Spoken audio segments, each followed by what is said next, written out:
Senate will come to order. Mr. Carpenter, please call the roll. Senators Aguilar, Baumgardner, Cook, Coram, Court, Crowder, Donovan, Finberg, Fields, Fields. You say that. Where?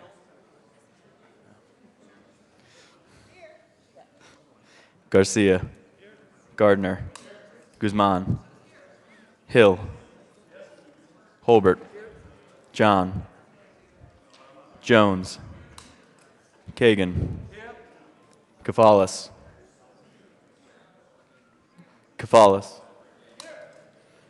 Kerr,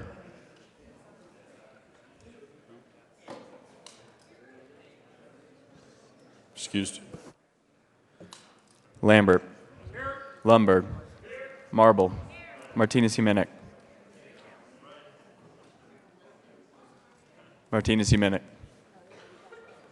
Excused. Merrifield, Moreno, Neville, Priola, Scott, Smallwood, Sonnenberg, Tate, Todd,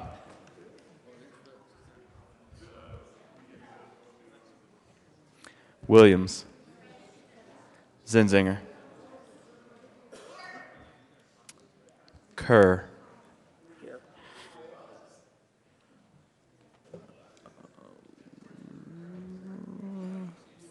Ms. President. Here. Morning roll calls, 34 present, 0 absent, 1 excused. We have a quorum. Senator Williams, would you come and lead us in the pledge?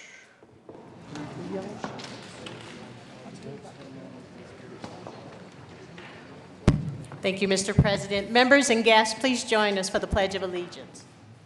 I pledge allegiance to the flag of the United States of America and to the republic for which it stands, one nation under God, indivisible, with liberty and justice for all. Approval of the journal. Senator Gardner.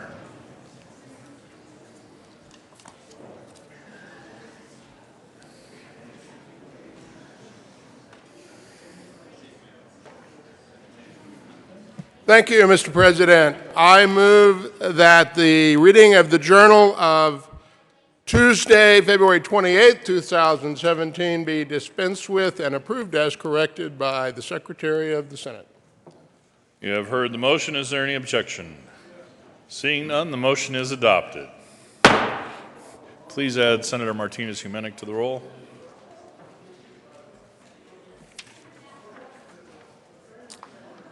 Reports to the committee of reference. February 28, 2017, Committee on Finance. After consideration of the mayor's committee recommends the following. Senate Bill 188 be amended as follows, and as so amended be referred to Committee on Appropriations with a favorable recommendation. February 28, 2017, Committee on Finance. After consideration of the mayor's committee recommends the following. House Bill 1137 be referred to Committee of the Whole with a favorable recommendation. Recommendation be placed on the consent calendar. February 28, 2017, Committee on Finance. After consideration of the mayor's committee recommends the following. House Bill 1093 be referred to Committee of the Whole with a favorable recommendation. Recommendation be placed on the consent calendar. February 28, 2017, Committee on Judiciary. After consideration of the mayor's committee recommends the following. Senate Bill 189 be amended as follows, and as so amended be referred to Committee of the Whole with a favorable recommendation. Recommendation be placed on the consent calendar.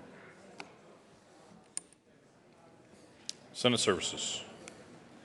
Correctly printed. Senate Bill 199, 200, 201, 202, 203, 204, and 205. Senate Joint Resolution 14 correctly engrossed. Senate Bill 158, 179, 194 correctly re-engrossed. Senate Bill 35, 139, 142, and 146 correctly revised. House Bill 1078 and 1131 correctly re-revised. House Bill 1055 correctly enrolled. Senate Bill 34.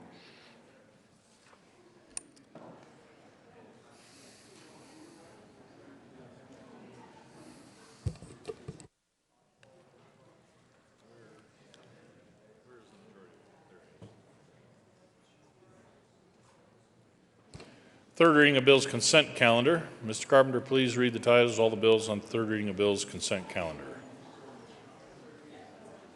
Senate Bill 194 by Senator Neville and Representative Pabon concerning an exception to the statutory deadlines for making income tax refunds for returns suspected of refund-related fraud. Senate Bill 179 by Senator Gardner and Kerr and Representative Harrod and Size concerning the limitation on the amount of fees that can be assessed for allowing solar energy device installations and in connection therewith, extending the repeal date. House Bill 1078 by Representative Landgraf and Senator Quorum concerning the repeal of the Colorado Family Support Loan Program and in connection therewith, transferring funds from the Colorado Family Support Loan Program to the Family Support Service Program to provide services for families of persons with intellectual and developmental disabilities. House Bill 1131 by Representative Kraft, Tharp, and Sane and Senators Smallwood and Donovan concerning contracting by the Colorado Student Loan Program for the administration of the College Opportunity Fund Program. Colleagues, we are on third reading. Majority Leader Holbert. Thank you, Mr. President. I move all four bills on the third reading of bills final passage consent calendar consisting of Senate Bill 194, Senate Bill 179, House Bill 1078, and House Bill 1131. Motion before us is the adoption of all the bills on the third reading of bills consent calendar. Is there any discussion? With a vote of 35 ayes, 0 noes, 0 absent, 0 excused, Senate Bill 194 is adopted. Co-sponsors. Senator Scott. Majority Leader Holbert.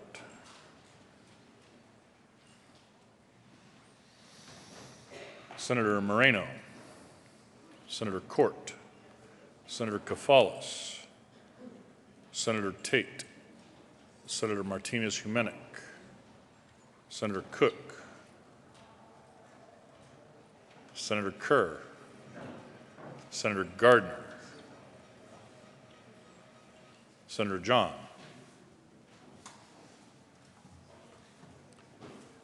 Please add the President. With a vote of 35 ayes, 0 noes, 0 absent, 0 excused, Senate Bill 179 is adopted. Co-sponsors. Senator Merrifield. Senator Todd. Minority Leader Guzman. Senator Kafalas. Senator Garcia. Senator Jones. Senator Priola. Senator Fields. Senator Lundberg. Senator Kagan. Senator Williams. Senator Fenberg.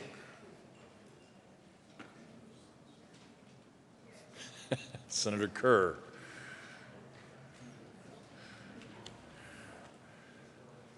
With a vote of 35 ayes, 0 noes, 0 absent, 0 excused, House Bill 1078 is adopted. Co-sponsors.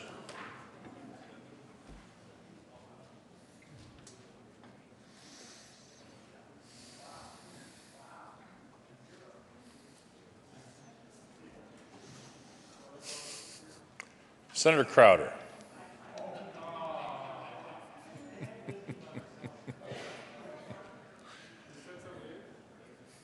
Senator Tate. Please add the President. And Senator Martinez-Humenick. And Senator Kafalas. Senator Zenzinger. Senator Todd. Senator Williams. Senator Court.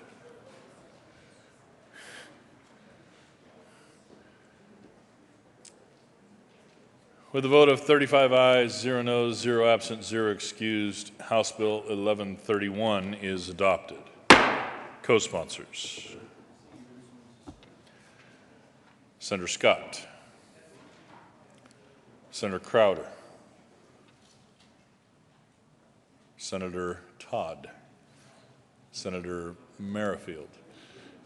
Senator Kafalas. Senator Kerr, would you like to be a co-sponsor on this bill? Senator Jones, Senator Fields, Senator Martinez-Humenick. I have you, Senator Kerr.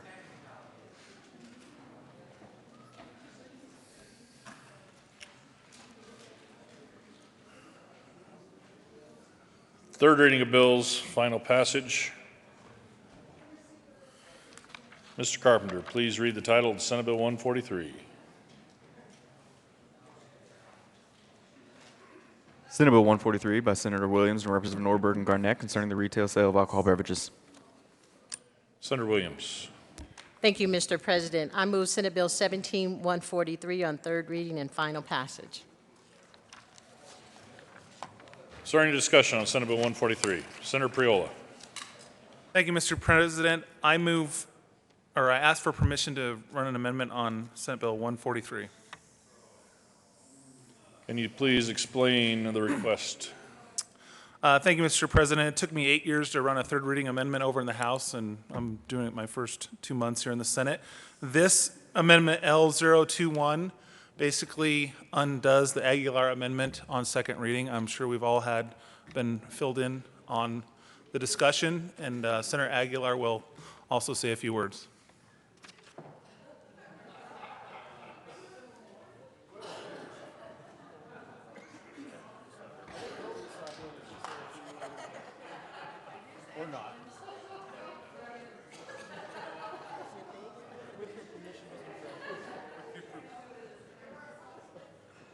With your permission, Mr. President.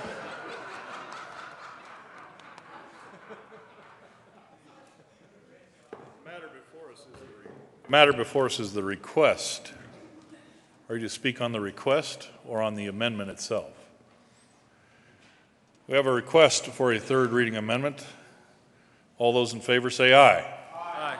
All opposed, no.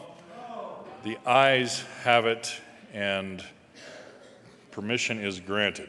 Senator Priola.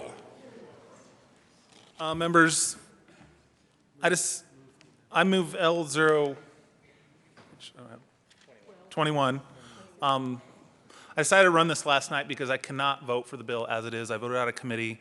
If you understand what the amendment that is currently on the bill does, it allows for IKEA or dollar stores to have liquor licenses, and I don't think any of us want that. So that's why I'm running the amendment. Senator Aguilar. Thank you, Mr. President. My president, not my chair, but my president. I stand in support of this amendment. Colleagues, the way in which it was reworded in the amendment actually had the unintended consequence of potentially expanding the number of people who could apply for a liquor license. And after speaking with the lobbyists for the bills who represent the small liquor stores, I was made to understand that pulling out the tobacco, nicotine products, and lottery tickets will give them the leeway they need to run the products they'd like to run. So I do support this third reading amendment. Is there any further discussion on Amendment L021? Senator Neville. Thank you, Mr. President. I've got a question for the amendment sponsor on this. I heard you mention IKEA and dollar store, but well, I don't know what you can buy for $1 of alcohol. But who else does this affect? Would this affect people like Natural Grocers and Whole Foods and those people? Senator Priola. Thank you, Mr. President. This amendment undoes the 0 to 20% food sales. If any of you have been to IKEA, they actually sell food there. My children have eaten a lot of it. And, you know, the example of a dollar store or a Walgreens, they sell food there. It's maybe 1 or 2%, but they technically fall under the bill as it is currently amended. So that's why I'm running this amendment.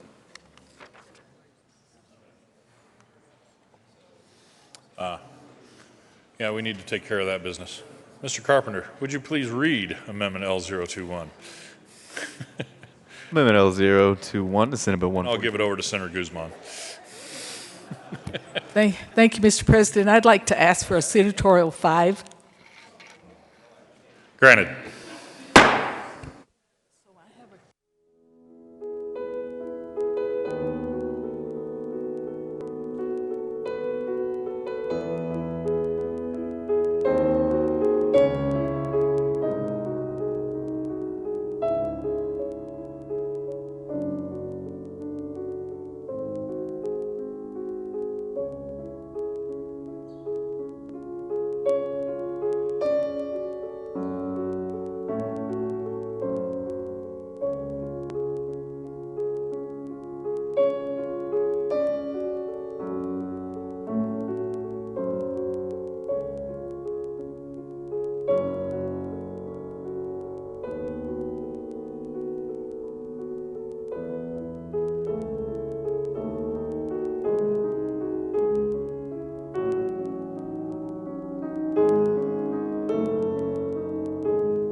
Do you want me to just address it here to begin with?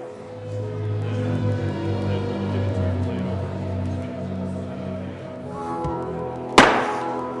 later. Senate will come back to order. The amendment L021 is ruled substantive, and according to Rule 25K, will be laid over till the next legislative day.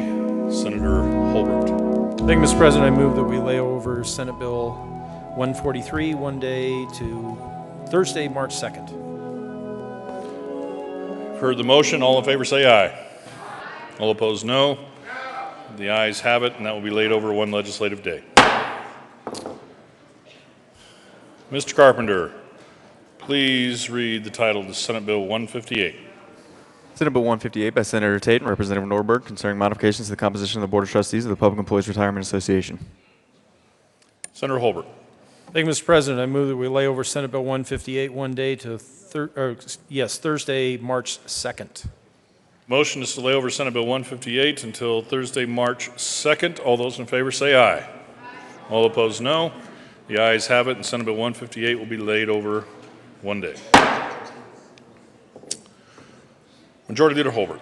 Thank you, Mr. President. I move the Senate proceed out of order for consideration of a resolution from our friend, the senator from Denver.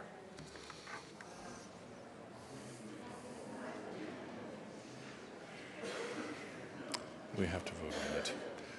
The motion before the body is to proceed out of order for a moment of personal privilege for consideration of a resolution. Thank you. For consideration of a resolution. All those in favor say aye. All opposed, no. The ayes have it, and we will proceed out of order.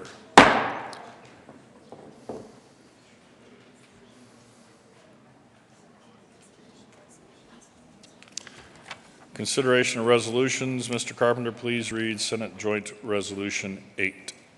Senate Joint Resolution 8 by Senator Aguilar and Representative Lontine concerning the designation of a bridge that crosses South Raleigh Street in Denver on Colorado State Highway 285 as the Staff Sergeant Jordan L. Bair Memorial Bridge. Senator Aguilar. Thank you, Mr. President. I move for the adoption of Senate Joint Resolution 008 and ask that it be read at length.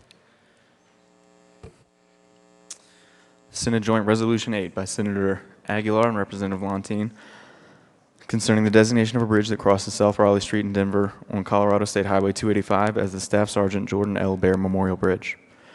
Whereas Jordan L. Bair was born in Denver, Colorado on June 7, 1986, and resided in Denver, Colorado, graduating from Kennedy High School in 2004 and entering the United States Army in September 2004. And whereas Staff Sergeant Bair participated in basic training at Fort Benning, Georgia, and whereas in January 2007, Staff Sergeant Bair was assigned to Company B, 2nd Battalion, 508th Infantry Regiment, 4th Brigade Combat Team at Fort Bragg, North Carolina, where he was deployed in support of Operation Enduring Freedom from February 2007 through April 2008, becoming a sergeant in October 2007.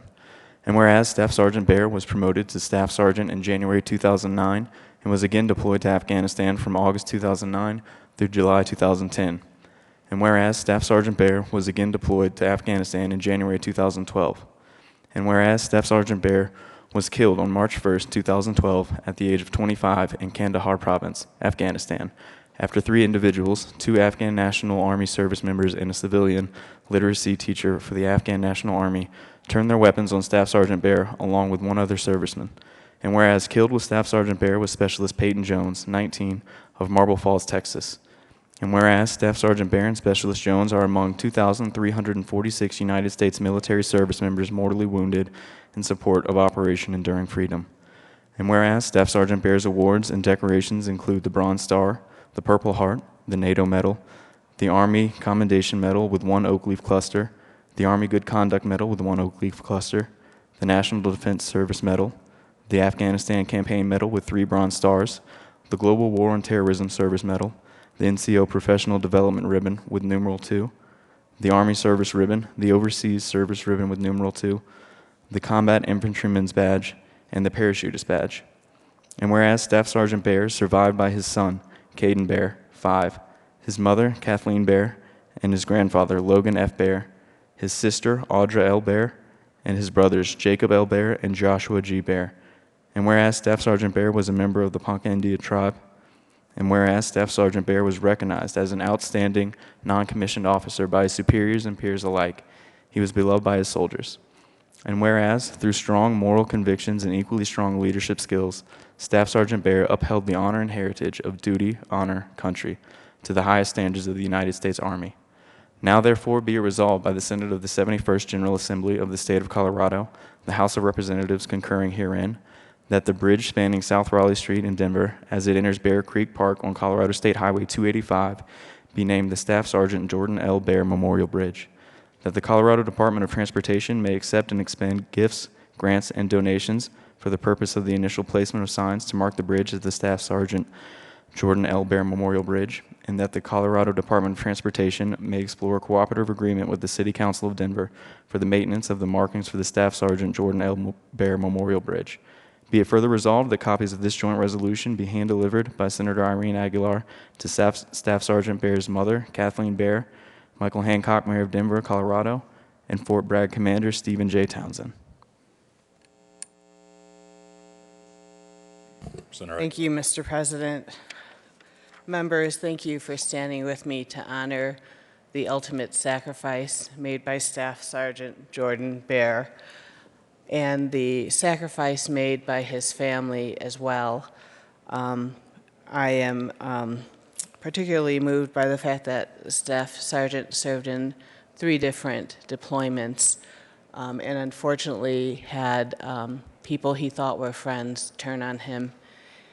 He was of Native American origin and served our country, the United States, faithfully and considered it as his own, obviously, making the ultimate sacrifice. I want to extend my deepest sympathies to his son, his mother, his grandfather, and his siblings, and I thank you for standing together for this recognition. Is there any further discussion on Senate Joint Resolution 8? Senator Crowder. Thank you, Mr. President. Please be seated.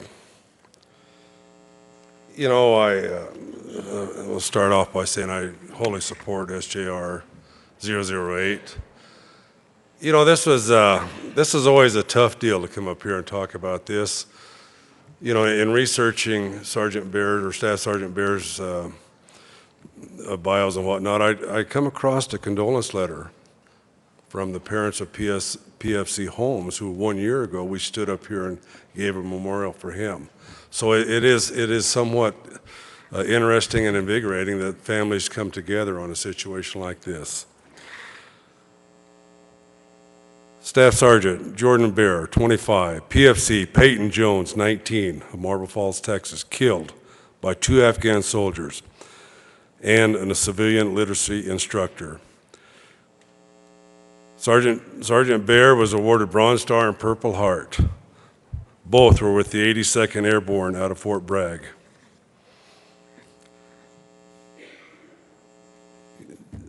Out of John, King James Bible, John 15:13. Greater love hath no man than this, that a man may lay down his life for his friend. What's not known in this story is Sergeant Bear was helping PFC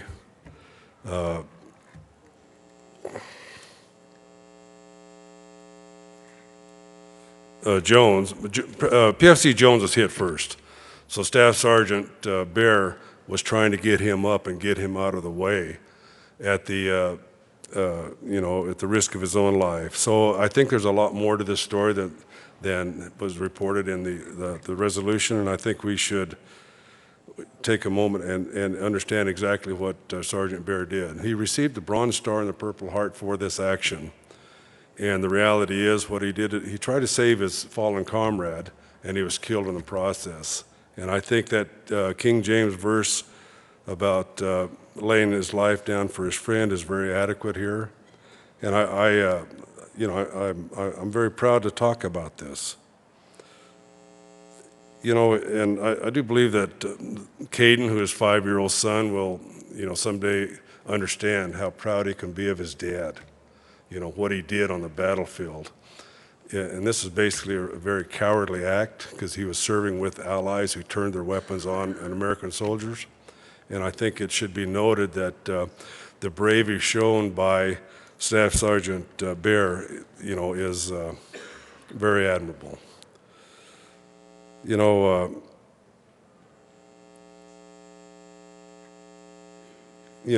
Our words cannot relieve the suffering of the loss, but realize our total respect for your son and his commitment to this grateful nation. And I'd like to close by, stating something I ran across from Shakespeare that I thought was really interesting in a situation like this. And it applies to a lot of the things we do as senators and whatnot. He which hath no stomach to this fight, let him depart. But we in it shall be remembered. We few, we happy few, we band of brothers. For he today that sheds his blood with me shall always be my brother. Mrs. Bear, our deepest condolences for the loss of your son. And I know Senator Aguilar will be recognized in a minute, and also with her is two former ladies that went through this, Gold Star moms. But, as a veteran myself, it does, this is a tough deal. For what they do for this country, this is why we are very supportive of the veterans, and especially those who are lost in the line of duty. But always remember that we will never, never forget. Thank you.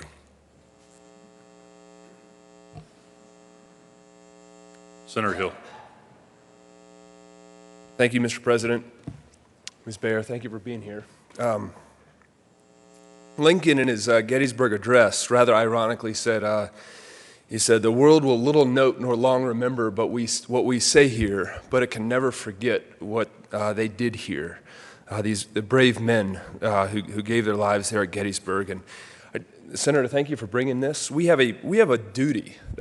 It's not just a duty to our country, but a moral duty to never forget what those who have gone before us, sometimes before their time, well before their time, but in service to the freedom and the opportunity that we have here today. And I was going through just the calendar today, and I saw this resolution come up, and I saw that little 5-year-old Caden Bear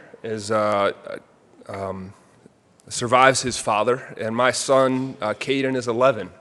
And so I called him up on the way up this morning after he got up, and Ms. Bear, I want you to know that my son Caden and I are praying for Caden, and may he enjoy the richness of life that comes from sharing in the honor and the glory that his father has accorded for himself, for his family, and for our nation. Thank you very much. Senator Lundberg. Thank you, Mr. President. I rise to support this resolution and thank the good senator from Denver for bringing it forward. And as I was listening to Staff Sergeant Bear's life, I found a few points that I can relate to. And I stand before you today to simply say that the particular bridge being memorialized here, I believe is appropriate. Actually, as a kid, I grew up in that neighborhood, and I know that bridge, and it does, in fact, lead you just to Bear Creek Park, which I don't know Staff Sergeant Bear's precisely where he lived, but I can well imagine that he took those paths that I took as well, and that's not the kind of bridge that you just have people driving under. You have a lot of people driving over. But it's only the local people there who are there to enjoy, curiously, Bear Creek Park. He graduated from Kennedy High School. Well, I graduated 34 years before that, a bit of a while. But it is indeed an honor that we have to take these few moments to honor this man who did give his life. And I certainly thank the senator from Alamosa who made reference to the same scripture that indeed the president did last night to Congress when considering the life of the Navy SEAL that he honored there and his widow. So again, thank you for bringing this, and I believe this is a very fitting tribute that can last for a very long while. It's a reminder of Staff Sergeant Bear and his sacrifice that he made for, indeed, a friend of his and for all of us. Senator Aguilar. Thank you, Mr. President. I'd like to remove for the adoption of Senate Joint Resolution 8. I'd like to ask for a roll call vote and that the chimes be rung. That is a proper request. We will have a roll call vote. Mr. Carpenter, please call the roll of the senators and the chimes will ring out. Senators Aguilar. Aguilar, aye. Baumgardner. Baumgardner, aye. Cook. Cook, aye. Quorum. Quorum, aye. Court. Court, aye. Crowder. Crowder, aye. Donovan. Donovan, aye. Finberg. Finberg, aye. Fields. Fields, aye. Garcia. Garcia, aye. Gardner. Gardner, aye. Guzman. Guzman, aye. Hill. Hill, aye. Holbert. Holbert, aye. John. John, aye. Jones. Jones, aye. Kagan. Kagan, aye. Kafalis. Kafalis, aye. Kerr. Kerr, aye. Lambert. Lambert, aye. Lumberg. Lumberg, aye. Marble. Marble, aye. Martinez Huminick. Martinez Huminick, aye. Merrifield. Merrifield, aye. Moreno. Moreno, aye. Neville. Neville, aye. Priola. Priola, aye. Scott. Scott, aye. Smallwood. Smallwood, aye. Sonnenberg. Sonnenberg, aye. Tate. Tate, aye. Todd. Todd, aye. Williams. Williams, aye. Zinzinger. Zinzinger, aye. Mr. President. Aye. Mr. President, aye. With a vote of 35 ayes, 0 noes, 0 absent, 0 excused, Senate Joint Resolution 8 is adopted. Senator Aguilar. Thank you, Mr. President. I'd like to ask that the morning roll call be added as co-sponsors to Senate Joint Resolution 8. Perhaps the current roll call would be a better request. Thank you, Mr. President. I'd like to ask that the current roll call be added as co-sponsors for Senate Joint Resolution 8. Without objection, the current roll call will be added as co-sponsors. Senator Aguilar. Thank you, Mr. President. Members, you may be seated. I would like to take a moment to introduce Staff Sergeant Bear's mother, Kathleen Bear. Kathleen, if you don't mind standing. And she is supported here today by 2 other Gold Star mothers, Victoria Nevins, who lost her son, Sergeant First Class Liam J. Nevins, in 2013, and Pam Schaefer, who lost her son, Sergeant Andrew Schaefer, Counsel, also in 2013. And please join me in welcoming them to our assembly.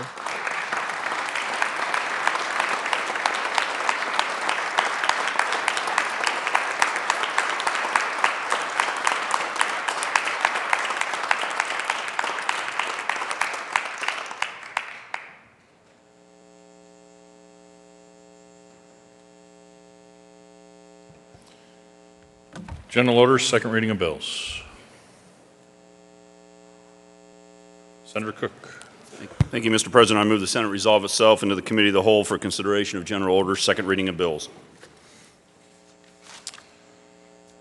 Motion before the body is to resolve itself in the Committee of the Whole for consideration of the General Orders, second reading of bills calendar. All those in favor say aye. All opposed, no. Motion is adopted, and the Senate will resolve itself in the Committee of the Whole for consideration of General Orders, second reading of bills, and Senator Cook will take the chair.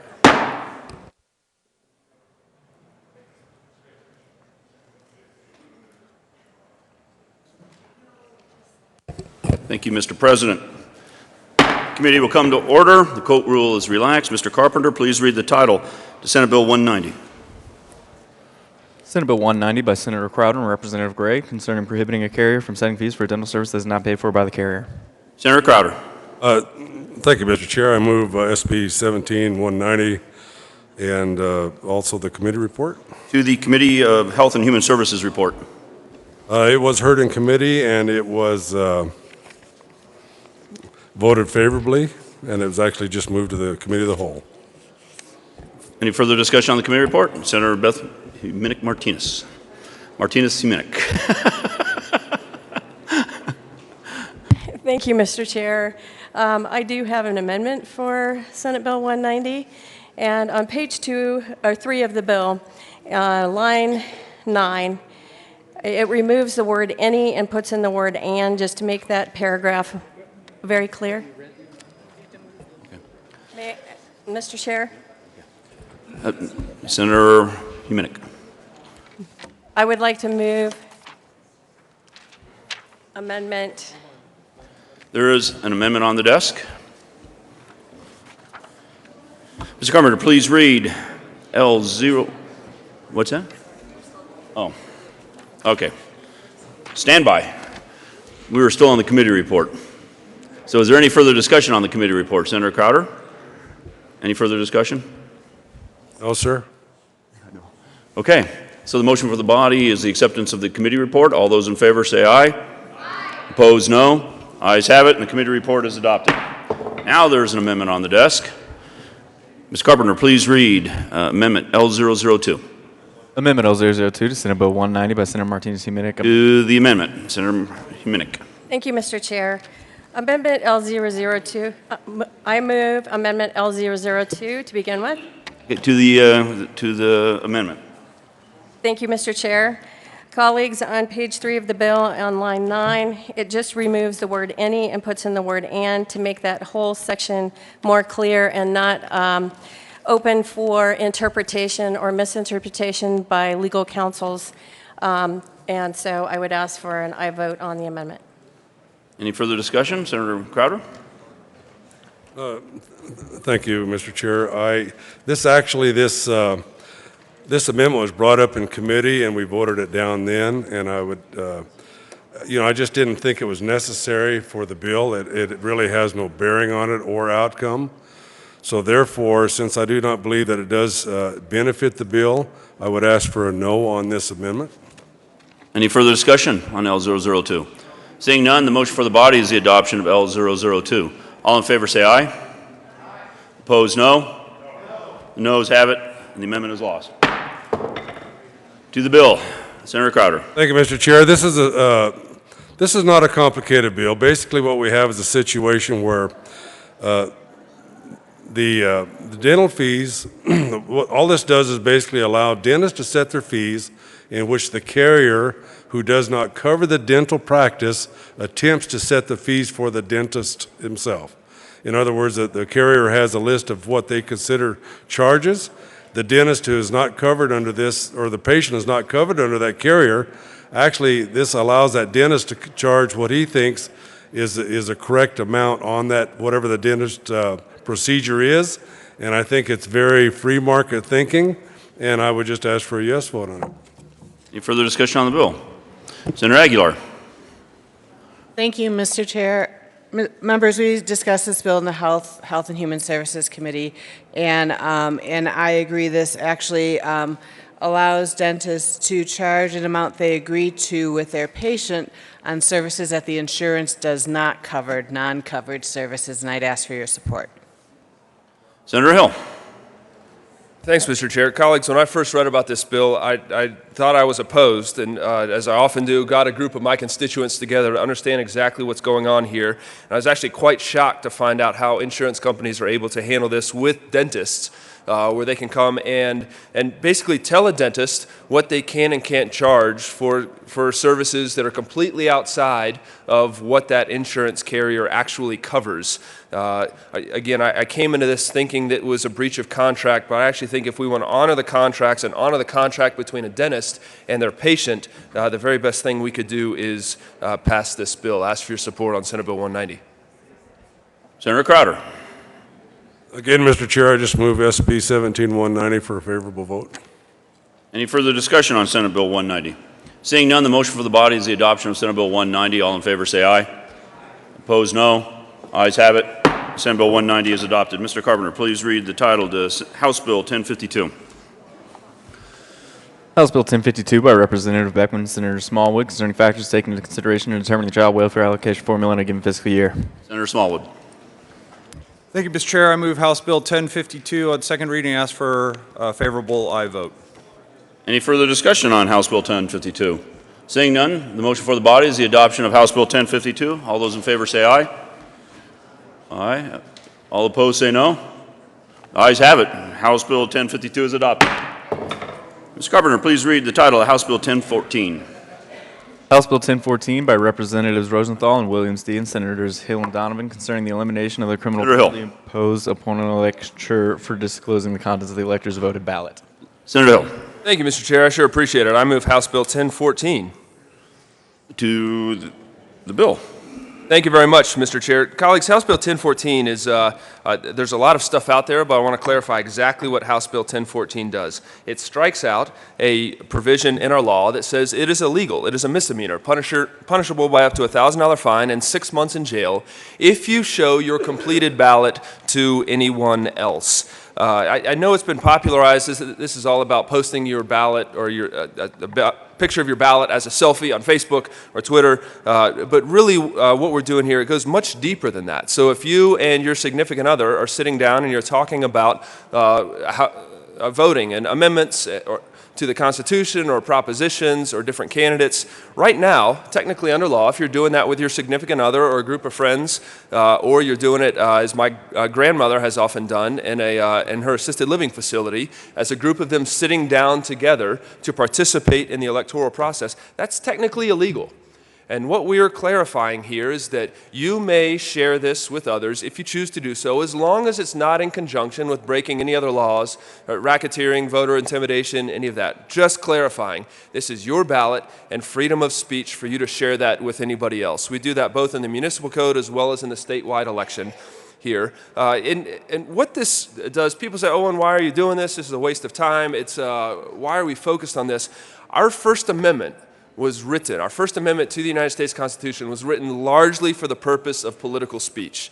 Political speech being one of the most important forms of expression in a government of the people, by the people, and for the people. And sadly, we've had too many examples of late with the explosion of technology and the popularity of some of these, of some of our, dare I say, our elected officials trying to use the fact that this is illegal to intimidate people from sharing openly and publicly their support within the electoral process. Ask for your support on this vote, or support on this bill, and just clarify, we had a lawsuit about this, actually. There was an injunction. I think some of you remember an injunction against this law right before the last election, clarifying that this could not be prosecuted. There's a stay right now. It's time for us to clean up this law and fix it and make sure nobody can be intimidated for choosing to participate in free political speech.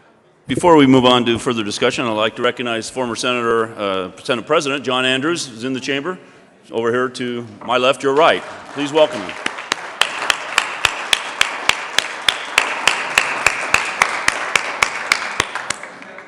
Thank you. Thanks for being here. It's gotten better since I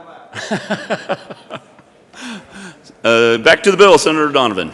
Thank you, Mr. Chair, and thank you to my colleague from Colorado Springs for the work on this bill. This has been a great bill to be involved in. I'll just add two more additional parts, which I'm excited about this bill advancing in Colorado. One, it will allow county clerks to still monitor and regulate any behavior that they see in the polling location regarding photography or promotion of electronic images that they feel is inappropriate. So that was an important change as it came over to our chamber. And also, This bill is more than about the ballot selfie, but that certainly was the catalyst and the impetus for this bill. And I think what's important to mention there is that our First Amendment right needs to be updated and keep up with the ways that we express ourselves. And certainly we're seeing new ways that we as communities and individuals want to share and exercise our First Amendment. And this bill allows our First Amendment to move with us and our forms of expression. And with that, I ask for your support for HB 1014. Senator Hill. Thanks, Mr. Chair. Colleagues, I did want to clarify there was some concern out there in the highly reputable world of Twitter about this bill, and just wanted to address some of those concerns. There is a myth that somehow this destroys the idea of a secret ballot. It absolutely does not do that. It just clarifies that if you want to share how you voted, you cannot be prosecuted for it. I'll tell you, there are two reasons to vote against this bill. They don't advise you to do this when coaching you how to present your bill, but there are two reasons. One reason is if you don't think people should be able to publicly share how they voted. That's one reason to vote against this bill, and we understand and respect that. The other reason is if you believe the Illuminati wrote this bill in conjunction with the two of us, that would be your other reason to vote against this bill. Ask for your support on this bill.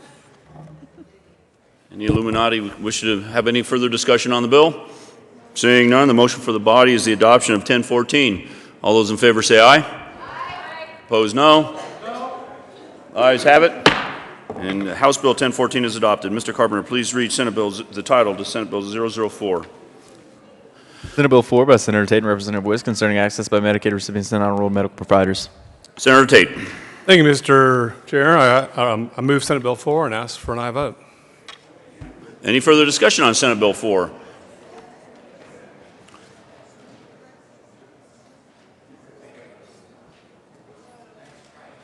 Senator Aguilar. Thank you, Mr. Chair. Members, we heard this bill in committee, and we actually have heard this bill last year as well. I appreciate the good senator's intentions, which is to help patients have more access to health care providers. Unfortunately, with Senate Bill 4, there is a significant risk that health providers will choose not to become Medicaid providers because this would give them the opportunity to always negotiate for higher prices outside of Medicaid. In addition, this bill would result in potentially people with Medicaid receiving balanced bills which they cannot afford. And it is a common cause of people's credit reports being ruined when they have a bill that they cannot pay and that gets put against their credit record, which for people living on the edge and in poverty then impedes their ability to rent homes and do other things. And so I rise today asking for a no vote on Senate Bill 4. Any further discussion? Senator Crowder. Thank you, Mr. Chair. We did hear this in committee, and I tend to support it. I think under certain circumstances, this is very viable and a very prudent way to go. So I thought it was a decent bill, and I will be supporting it. Any further discussion? Senator Smallwood. Thank you, Mr. Chair and colleagues. I rise in support of Senate Bill 4. I appreciate the sponsor bringing the bill forward, and although I appreciate the comments from the senator from Denver, I look at this really as sort of a new world in where several people, with the advent of the ACA and the way that the exchange system works, many people are looking to purchase private insurance, and when they go to enroll throughout the process, they're learned that they aren't able to buy subsidized insurance on the exchange, that because of their income, they need to be on Medicaid. And so what we found is a lot of people who are really looking for a way to continue to see their doctors having insurance pay for the services that they're looking to get. Now they're on Medicaid and really are looking for an option simply to see those providers and be able to pay out of pocket if they choose to do so without any sort of mandate. So I like the bill and certainly support our sponsor on this. Senator Tate. Thank you, Mr. Chair. It is a rather simple bill, and it is about access and the true meaning of the word access. We hear access to health care said around these here parts quite often, but when it's said, it's usually a euphemism for affordability, subsidization, things like that. You know, believe it or not, we have a legal barrier in the law. And I'll just take a quick moment to say what that legal barrier is. Right now, in the law, you are not allowed to go see a doctor of your choice if you're a Medicaid recipient. There's lots of reasons why you might be a Medicaid recipient. You're not allowed to see a doctor of your choice if that doctor is a non-Medicaid enrolled provider. And so the current section of law that we're slightly modifying says currently a healthcare provider shall not collect any payment from a Medicaid patient aside from what Medicaid would pay for the provider directly. This law applies to both providers that participate in the Medicaid network and those do not. And again, I'm just kind of covering the section of law that we're modifying right now. This law applies even to patients who knowingly choose a non-network provider and somehow have the means to pay for a particular service sought. If there's a search of non-compliance with this law, the penalties are all on the provider who is subject to fees and penalties, including repayment of funds collected in fines. This area of law covers if you're a Medicaid recipient and you're looking at non-covered services by Medicaid, as well as you're looking at non-Medicaid enrolled providers and Medicaid enrolled providers. We currently regulate when Medicaid recipients go to procure non-Medicaid covered services from any provider.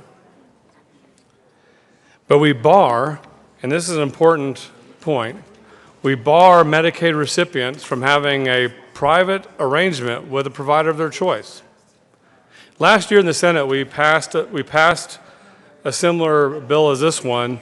I think it was 23 to 12 maybe 22 to 13.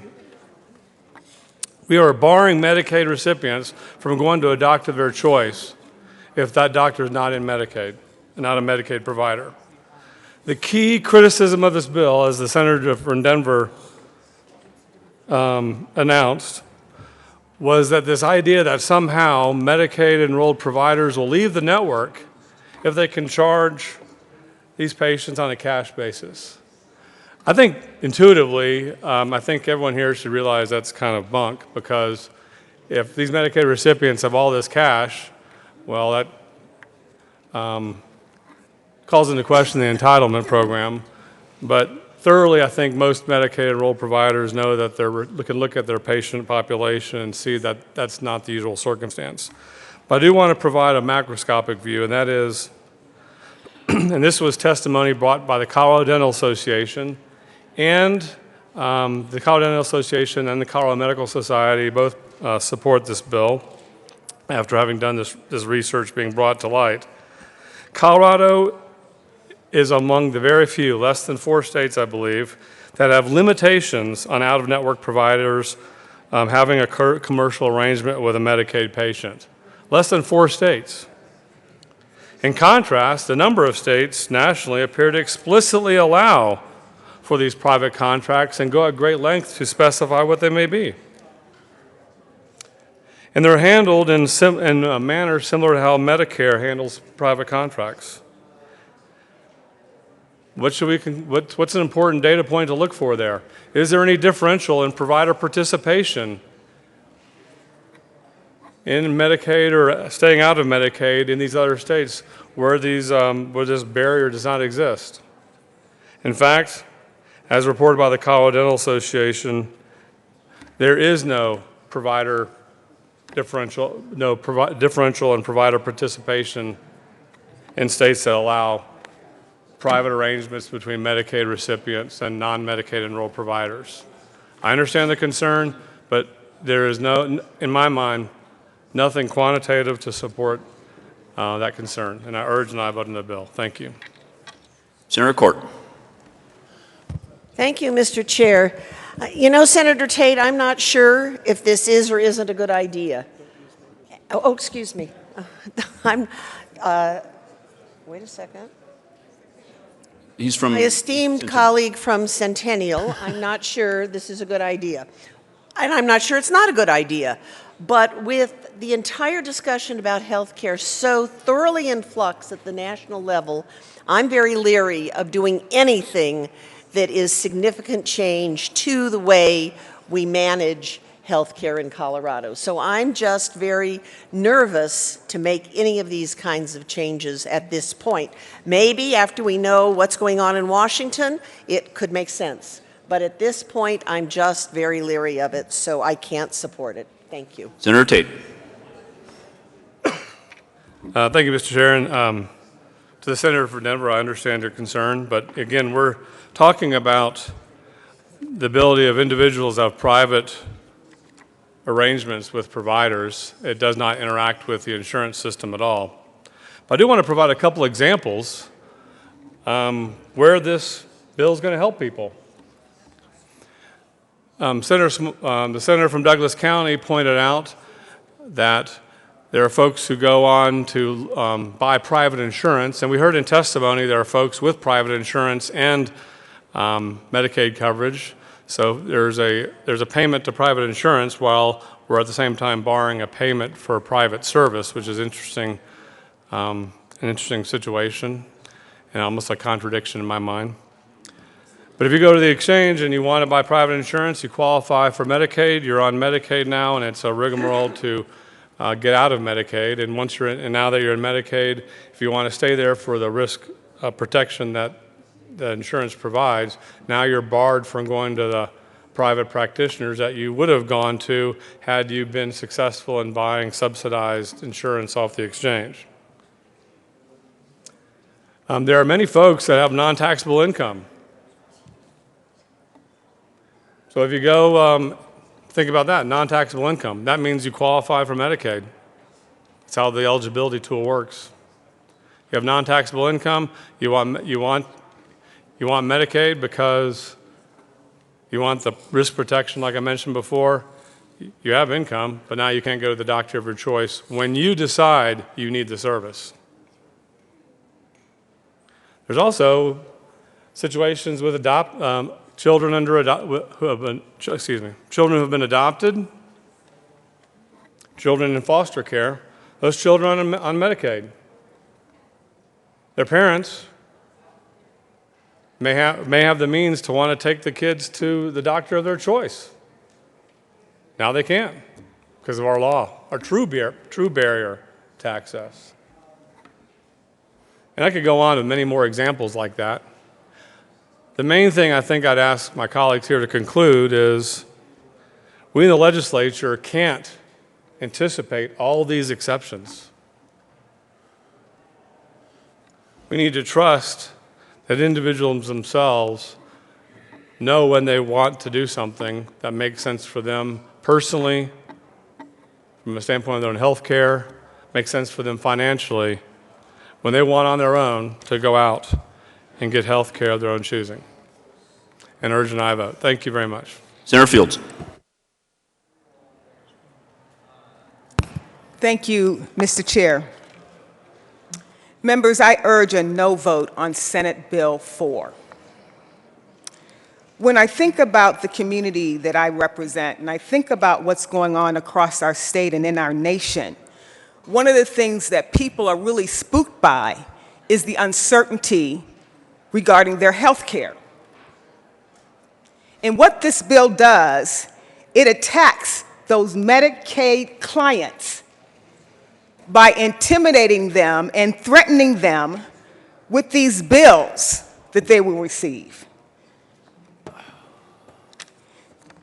The cost of health care is extremely expensive. And what this bill does, it allows for non-Medicaid enrolled providers to cash bill clients directly for services. To be eligible for Medicaid, if you are a family of 4, your monthly income has to be $2,694. That's the cost to be eligible.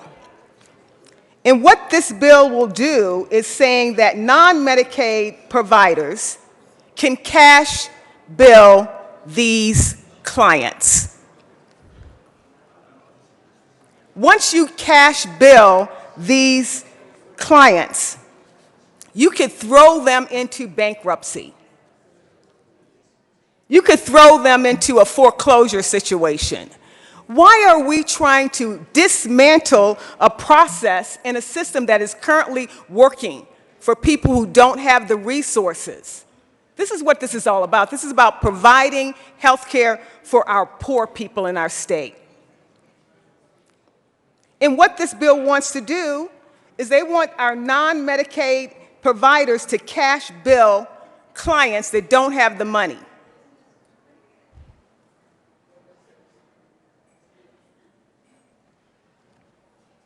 This takes away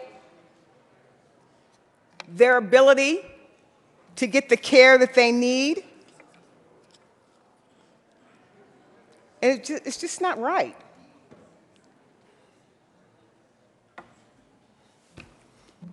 So I urge a no vote on Senate Bill 4, which is it says here to protect Medicaid clients. This is not protecting them. This bill does not protect them.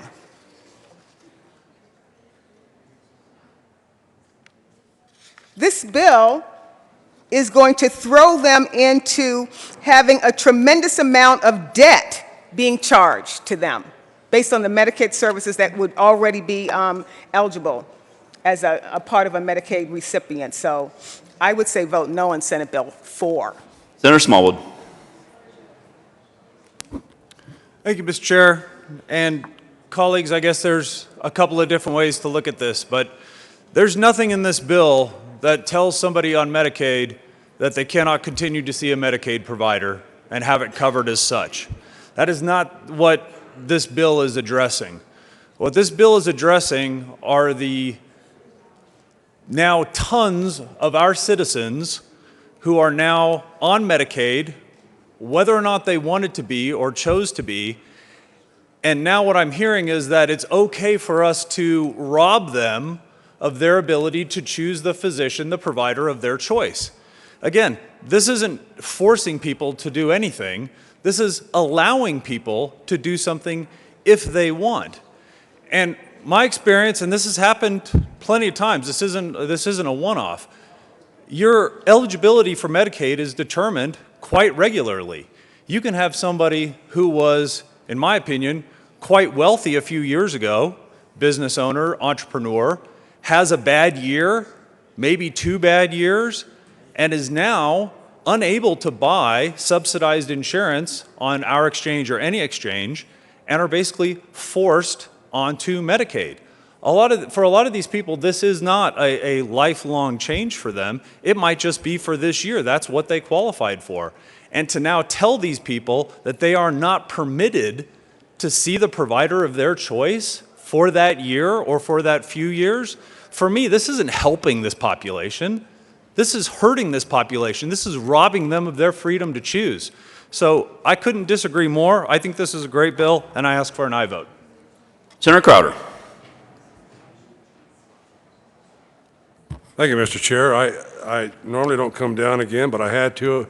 The previous speaker from Denver was talking about how this would be the representation for her area is, she indicated a no vote. And I would say this is a prime example of what the division between rural and metro is. In rural Colorado, are you trying to tell me that if we had an illness or a sickness and we could not find a Medicaid doctor, that we should just keep going down the road until we found one? That's ridiculous. We ought to have the ability, if in case of a situation where you have an illness or a minor emergency, that you can get the care that you need for your sibling, your child, or whoever. But to say that, no, you cannot have medical care because it's a it's a rule that does not fit rural Colorado with the distances we have to travel. And so I'm a little bit offended by the idea that metro area is making the rules out for rural Colorado, when in fact there could be a circumstance that would fit very well in this bill. Thank you. Senator Aguilar. Thank you, Mr. Chair. And members, I do want to clear up two things. One is that it's correct that if you qualify for Medicaid on the exchange, you cannot buy a non-Medicaid product on the exchange, but there is nothing that stops you from going off the exchange and buying a non-Medicaid product. It just means that you can't buy your product through the exchange. So I don't want you to think that people who qualify for Medicaid have to be on Medicaid. They just have to buy their product off the exchange directly from the carrier. The second thing that I think it's important, is that there is a trickle-down effect of this, which is that if you see a non-Medicaid provider, and let's say they're concerned you might have a heart attack or angina, and they want to do an EKG, that EKG is also not covered. And as you know, when you leave a doctor's office and the bill comes, you're like, what? It was extra for that? It was extra for that? Well, all those charges now would accumulate to the patient with limited resources, and they would be fully responsible for all those charges, including any interest and penalties and unpaid bills that came to them, leading to potentially bad debt. I think the other thing that's important that you know is that if the patient was on Medicaid and the provider did not know that and they billed them privately, they actually are in violation of federal law. And so, so if there's somebody who does take Medicaid, someone comes in, doesn't tell them they're on Medicaid and pays them cash to get in front of the line, they put that provider in jeopardy. The Dental Association actually has a formal position of neutral. We have heard from our own Medicaid office that there are providers leaving Medicaid to do direct primary care and bill providers bill patients first out-of-pocket cash. And I agree with my colleagues on the other side that if you are making enough money that you can pay cash for providers, then take yourself off Medicaid and buy a private product off the exchange. But I'd urge a no vote on Senate Bill 4. Senator Smallwood. Thank you, Mr. Chair. And with all due respect to the senator from Denver, the reason people go to the exchange, in my experience, is because, again, if they're having a bad year, they are looking for subsidized insurance. So these are folks potentially with family coverage where buying a private policy, if you're in your 50s or 60s and to go off exchange and buy a private policy, we're talking about policies that cost $1,500 a month, $1,800 a month, $2,300 a month. For somebody who is experiencing a bad year, in my opinion, it's not realistic to tell that person, well, since you don't want to be on Medicaid, why don't you just pay $2,000 a month for private health insurance instead? These are people that, my experience is, all they want to do is be able to see their doctor, pay a bill that might be $100 or $200, but they're not in a position to pay $2,300 a month. Additionally, this bill, as I read it, provides for a level of transparency for those patients so that they know that they're going to be billed. I don't envision a situation of surprise bills coming up. So again, I urge an aye vote. Senator Aguilar. Thank you, Mr. Chair. And I am in agreement with my colleague that people who don't want to be on Medicaid who qualify for subsidies should be given subsidies. And I would ask that we all speak to our Congress about improving on that portion of the Affordable Care Act to allow people to have the choice of purchasing private insurance instead of being on Medicaid. But in the interim, given the system that we have and the shortage of providers we have for Medicaid, this becomes a huge incentive for providers to try and make more money away from Medicaid and away from the hassle. And it's hard to blame them because they do get paid at 65 or 70% of the private insurance rate, and that is an unfair rate. And I think that's a separate problem that, that we as a legislature need to talk about. Oops, I don't know what I just did. Sorry, that we as a legislature need to talk about fixing, and I'd urge a no vote on Senate Bill 4. Any further discussion on 004? Seeing none, the motion for the body is the adoption of Senate Bill 004. All in favor say aye. Aye. Opposed, no. No. Ayes have it, and Senate Bill 004 is adopted. Mr. Carpenter, please read the title to House Bill 1011. House Bill 1011 by Representative Milton and Senator Tate, concerning a limitation on when certain disciplinary actions may be commenced against a mental health professional in connection therewith, requiring that a mental health professional provide notice to former clients regarding record retention, and that all complaints be resolved by the agency within 2 years after the date the complaint was filed. Senator Tate. Thank you, Mr. Chair. I move House Bill 1011 and the Health Committee report. To the Health and Human Services Committee report. Thank you, Mr. Chair. In the committee, we made a simple amendment, just changed the timing of disclosure to mental health patients that a provider gives them in terms of documentation. The bill called for a certain time period which wasn't realistic. So in the committee, we discussed the change, and we changed the timeline of disclosure. Thank you. Any further discussion on House Bill 1011? Seeing none, the motion for the body is the adoption of House Bill 1011. All those in favor say aye. Aye. Opposed, no. Ayes have it, and House Bill... Oh, I'm sorry. My bad. The motion for the body is the adoption of the committee report. All those in favor of the committee report say aye. Opposed, no. The ayes have it, and the committee report is adopted. To the bill. Thank you, Mr. Chair. Again, I move House Bill 1011. It just provides a time limit on how long mental health professionals have to maintain records, and also provides a time limit by which a mental health patient can file a claim with DORA related to records maintenance. An urgent aye vote. Thank you. Okay. Now, is there any further discussion on House Bill 1011? Seeing none, the motion for the body is the adoption of House Bill 1011. All those in favor say aye. Aye. Opposed, no. House Bill 1011 is adopted. Mr. Carpenter, please read the title to House Bill 1094. House Bill 1094 by Representatives Buck and Valdez and Senator Crowder and Donovan, concerning modifications to the requirements for health benefit plans to cover health care services delivered by telehealth. Senator Crowder. Thank you, Mr. Chair. I move House Bill 1094. There is no committee report. To the bill. Thank you, sir. This is a very simple bill concerning modifications to the requirements for health benefit plans to cover health care services delivered via telehealth. And with that, sir, I will turn it over to my illustrious speaker here to my right, and she will fill you in on all the minute details, because she is that type of person. She is such a detailed person. I just can't hardly believe it. So I'm very anxiously awaiting Donovan. her. Thank you, Mr. Chair, and thank you for my colleague for working on this bill. Just want to go over quickly how we got here, because I'm very excited that we've arrived where we are. We've been working on telehealth over the years in this chamber, and it started really in 2015, when there was acknowledgement of changing technology and how telehealth should be administered. When that original language came along of what telehealth would look like, it didn't really contemplate the use of the telephone or smartphones as a method of utilizing telehealth, and this was a concern for many of us.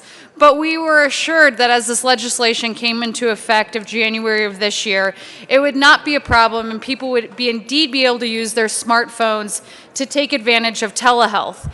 This did not become the reality that we expected.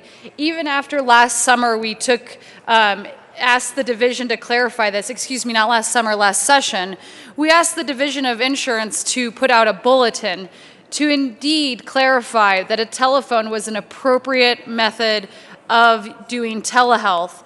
But this year, as the statute came into effect, we heard concerns from constituents that insurance companies were not covering the use of a telephone to participate in telehealth when it was medically appropriate. So therefore, you see the language that is in front of you in this bill, that we do clarify in 1094 that using your smartphone with the appropriate HIPAA-compliant app installed on it, and with the permission of your doctor or your healthcare professional that's appropriate to use your telephone for that health care usage, you can use your phone. This is incredibly important for rural Colorado, where hospitals or availability of medical care can be far away or sparsely available. But what I'm excited about this is we often talk about this in this chamber of what is good for one citizen of Colorado is good for all citizens of Colorado. And I'm very excited that this problem, which is focused on addressing healthcare access in rural Colorado, will really benefit every citizen of this state. And with that, I ask for my colleagues' support of House Bill 1094. Thank you very much. Senator Todd.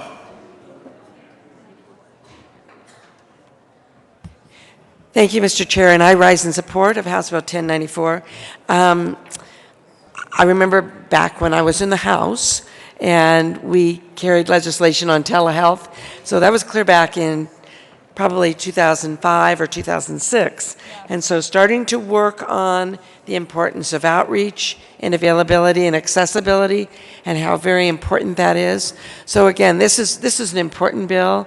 It is a way of, again, allowing access and availability for people throughout the entire state of Colorado. So I rise in support, and thank you very much to the two good senators for bringing it forward. Any further discussion on House Bill 1094? Seeing none, the motion for the body is the adoption of House Bill 1094. All those in favor say aye. Opposed? Opposed, no. Ayes have it, and House Bill 1094 is adopted. Mr. Carpenter, please read the title to House Bill 1041. House Bill 1041 by Representative Copa Ruiz and Senator Priola concerning measures to inform students of education opportunities leading to jobs. Senator Priola. Thank you, Mr. Chair. I move House Bill 1041. There is no committee report. To the bill. Thank you. This bill came through education with no amendments and not a lot of discussion, but I decided to run an amendment myself on the floor to clean up some language. So with that, I move L002. There is an amendment on the desk. Members, this language simply... Senator Priola. Pardon me? Yep. This amendment... Hang on, Senator Pravola. Mr. Carpenter, please read L002. Amendment L002. Senator Priola. Yes, thank you, Mr. Chair. This amendment simply cleans... Oh, I thought it did. I move L002. To the amendment. This amendment simply clears up some of the language that was added in the House and clarifies and makes it read much smoother, still informing charter students about options for career. Ask for an aye vote. Any discussion on L002?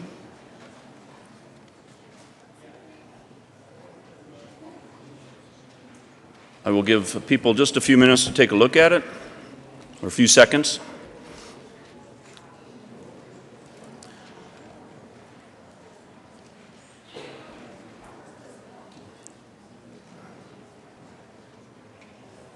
We will stand in recess for just a few minutes.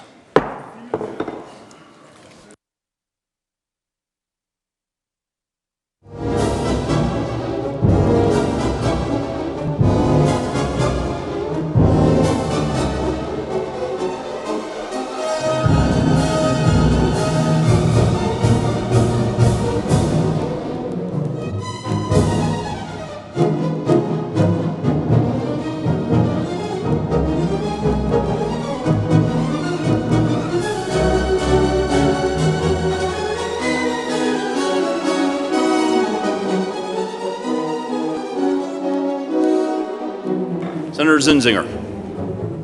Thank you, Mr. Chair. I do support this amendment. We did hear this bill in committee. It was not a vigorous debate or anything, but I think this is a more elegant solution to the language, and so I would support it. Any further discussion on L002? Seeing none, the motion for the body is the adoption of L002. All those in favor say aye. Opposed, no. Ayes have it. L002 is adopted. Senator Priola, to the bill. Mr. Chair, good bill, vote yes. Any further discussion on House Bill 1041? Seeing none, the motion for the body is the adoption of House Bill 1041. All those in favor say aye. Opposed, no. The ayes have it, and 1041 is adopted. Senate Majority Leader Holbert. Thank you, Mr. Chairman. I move the committee rise and report. The motion for the body is that the committee rise and report. All those in favor say aye. All those opposed say no. The aye has it. The committee will rise and report.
Play poker with the budget.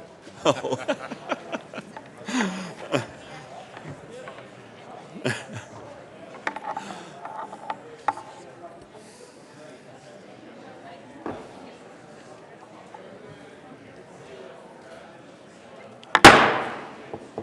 Senate will come to order. Senator Cook.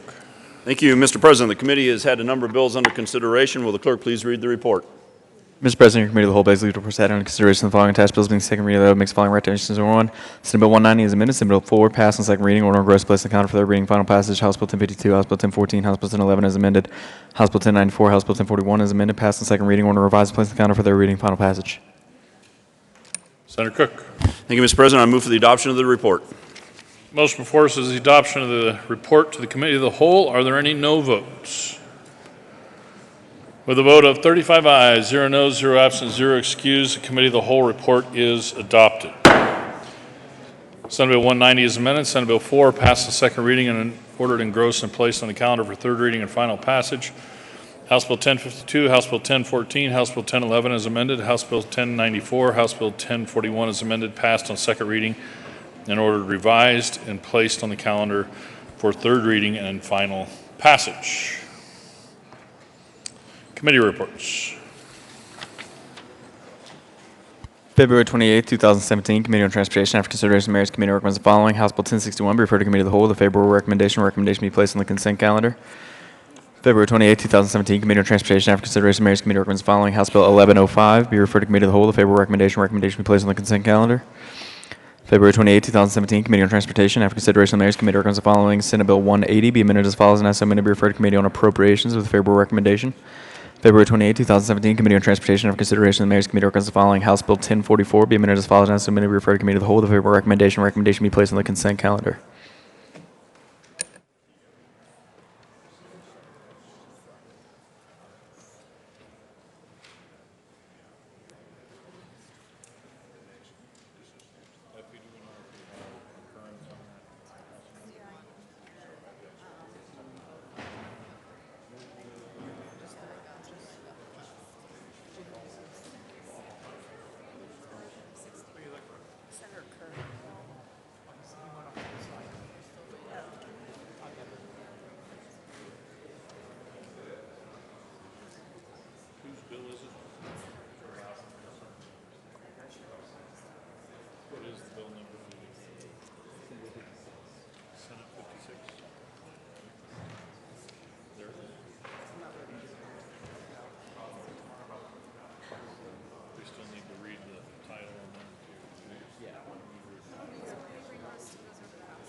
Consideration of House Amendments to Senate Bills.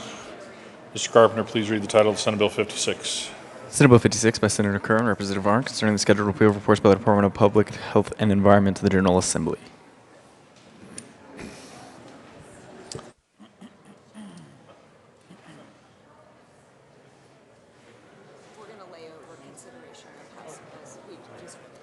Majority Leader Holbert. Thank you, Mr. President. I move that Senate consideration of House amendments to Senate bills for Senate Bill 17056 layover until tomorrow, March 2nd. Motion is to lay over the consideration of House amendments to Senate Bill 56 till tomorrow, March 2nd. All those in favor say aye. Aye. All opposed, no. The aye has it, and that will lay over till tomorrow. Announcements. Senator Kafalis. Thank you, Mr. President. Good morning, colleagues. I request a moment of personal privilege. Granted. Thank you, Mr. President. Colleagues, if you could just give me your attention for a couple of minutes here. Thank you, sir. I wish to read a tribute. As a former Peace Corps volunteer, every year we do a tribute to honor Peace Corps volunteers from Colorado, and I have this tribute that I'd like to read so that we can acknowledge their public service around the world. The state of Colorado, the Senate and House of Representatives convened in the first regular session of the 71st General Assembly hereby extend warmest gratitude and commendation to the Peace Corps volunteers of Colorado. 56 years ago this week, our nation launched the United States Peace Corps, an effort that would forever change the way Americans see the world and the way the world sees us. Peace Corps volunteers embody our country's finest traditions of service, fostering hope, goodwill, and friendship into the farthest corners of the world. This week, our nation pays tribute to the more than 220,000 men and women who have served in 141 countries around the world in this program. Additionally, we commend the more than 7,200 Americans, including more than 200 Coloradans, currently serving across the globe to help people help themselves in the spirit of sustainable and responsible development. The members of the Colorado General Assembly duly recognize and congratulate the Peace Corps for 56 years of encouraging progress, for creating opportunity, and for fostering mutual respect and understanding throughout the world. On request of Senator John Kafalis and Representative Jenny Arndt, given this first day of March 2017, State Capitol, Denver, Colorado, signed by the Senate President, Kevin Grantham, and the Speaker of the House, Crisanta Duran. Colleagues, thank you so much for your attention. I served in the Peace Corps in El Salvador, Central America, as an agricultural extensionist, and it was a life-changing experience. Thank you.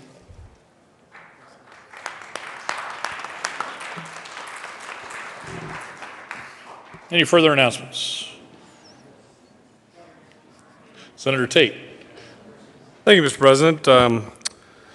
First and most importantly, we have some guests in the back corner here. We have 6 students from the Master's Apprentice Construction Trades Job Readiness Program.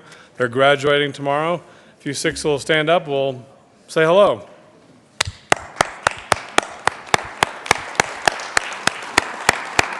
And welcome to the Colorado State Senate.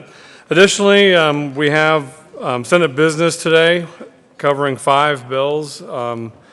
We are going to meet earlier than usual because of the potential time involved. We're going to meet at 1:30, and we're going to be in the big room 271.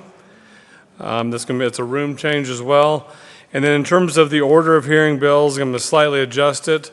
We're going to hear House Bill 1034 first, followed by Senate Bill 184, followed by Senate Bill 63 for action only, followed by Senate Bill 187, and concluding with Senate Bill 192, which right now we're just probably going to be taking testimony only for and laying over action on that bill to a subsequent hearing.